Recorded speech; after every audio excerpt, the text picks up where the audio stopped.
اللہ کے محبوب کی خدمت میں ایک صحابی آئے اور انہوں نے اپنے بیٹے کی شکایت اور کہا کہ میرا بیٹا اپنی چیزوں کو مجھے ہاتھ نہیں لگانے، اور وہ بیان کرتے ہوئے رو پڑے۔ اللہ کے محبوب علیہ السلام نے اس کے بیٹے کو بلایا تو اس نے کہا یہ چیزیں خراب کر دیتا ہے، تو اللہ کے محبوب علیہ السلام نے تاریخی جملہ ارشاد فرمایا، انتا و مالو کا لابی کا، تو بھی اور تیرا مال بھی تیرے باپ کا ہے۔ والدین کی خوشنودی کے لیے جو تم خرچ کرو گے، ان کی خدمت میں، ان کے لباس میں، ان کی غذا میں، ان کی رہائشی ضرورت میں جو بھی تم خرچ کرو گے تو اللہ نے اس کو سب سے مقدم رکھا۔ والدین نے ساری زندگی بے لوث اولاد پر سب کچھ نچھاور کیا ہو، اور جب والدین بوڑھے ہو جائیں تو ماں باپ کی خدمت کو اور ان کے لیے اپنے مال کو کبھی بھی نہ پوشیدہ رکھنا چاہیے، نہ چھپا کے رکھنا چاہیے، نہ ان کو دینے سے گریز کرنا چاہیے۔ بہت ساری اولادیں ہیں جو اپنے مالی معاملات، معاشی معاملات، اپنے کاروبار اپنے ماں باپ سے چھپاتے ہیں تاکہ ان کی نظر میں نہ رہیں، اور بعض تو ان کے سامنے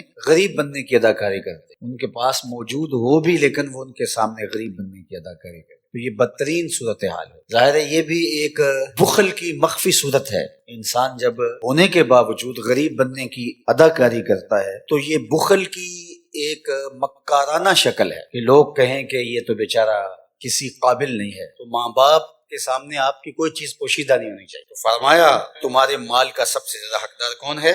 فللوالدین، یہ والدین، انہوں نے اپنا جگر کاٹ کے تمہیں کھلایا، کلیجے کی غذا تمہیں فراہم، والاقربین، اور دوسرا تمہارے قریبی رشتہ دار، اعزاء و اقربا، اعزاء و اقربا کی ضرورتوں کی تکمیل کرنا اور ان کے مشکل وقت میں کام آنا، یہ ہمارے دین نے ہمیں سکھایا ہے، چونکہ یہ وہ طبقہ ہے کہ جن سے ہمارا خونی یا دودھ کا رشتہ ہے۔ ان کی عزت نفس کو ملحوظ رکھتے ہوئے ان کی ضرورت کو پورا کرنا، یہ ہمارے دین نے ہمیں سکھایا ہے۔ والیتامى، اور تیسری چیز یتیم اور یتیموں کی کفالت، ان کی ضرورت کو پورا کرنا، اور چونکہ جس کا باپ چلا جاتا ہے وہ دنیا کے اوپر جس قسم پرسی کے عالم میں مبتلا ہوتا ہے، یہ وہی جانتا ہے جو اس درد سے گزرے۔ جس نے درد یتیمی سہا نہیں، اس کو یتیمی کے درد کا احساس نہیں ہو سکتا۔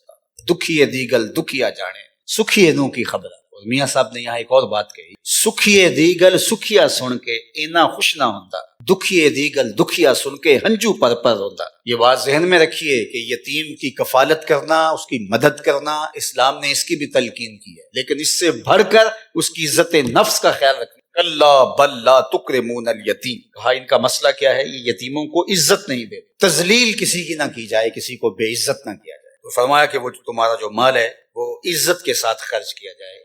تمہارا مال تمہارے ماں باپ پہ خرچ ہونا چاہیے، تمہارا مال اقربا پہ خرچ ہونا چاہیے، تمہارا مال یتاما پہ خرچ ہونا چاہیے، والمساکین، اور مسکینوں پہ خرچ ہونا، غربا مفلوق الحال، جو نان شبینہ کے لیے ترستے ہیں، تمہاری ہمسائیگی کے اندر، تمہاری گلی کے اندر رہتے ہیں، تم ان کی ضرورتوں کو پورا کریں۔